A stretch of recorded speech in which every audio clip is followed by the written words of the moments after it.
আগে থেকে আমি আন্দোলন করছি। ক বছর? 10 বছর আগে থেকে আমি আন্দোলন করছি। ক বছর? 10 বছর। 10 বছর ধরে আমি বলছি তোমাদের ওয়াকফ চলে যাচ্ছে, মসজিদ চলে যাচ্ছে, মাদ্রাসা চলে যাচ্ছে, কবরস্থান চলে যাচ্ছে। মসজিদে ঢুকবে পিটবে, মসজিদে ঢুকতে দেবে না। মাই মুরব্বীদের কবর দিতে নিয়ে যাবেন, কবর দিতে দেবে না, সব দখল হয়ে যাচ্ছে। 10 বছর ধরে বলছি। এই বলাতে এই সমাজেরই অনেক নামি দামি লোকেরাই মুসলিমদের মধ্যে থেকেই আমাকে অনেক সমালোচনা করেছে না করেনি, গালিগালাজ করেছে না করেনি। আজকে সেই সব মুসলমানগুলো কোথায়?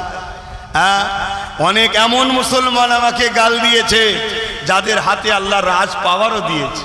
তারা চাইলে অনেক কিছু করতে পারে, কেন লোহা ছাড়া লোহাকে কাটা সম্ভব নয়। রাজনেতা যদি অন্যায় করে তার বিরুদ্ধে রাজনেতাই যদি প্রতিবাদ করে সেটা যেমন হয়, আম মানুষ করতে পারে না। কেন? আম মানুষের পিছনে পুলিশকে লেলিয়ে দেবে, ঠিক না বেঠিক গো? কিন্তু সেই সব লোকেরা কি প্রতিবাদ করছে? করেনি। কেন করেনি?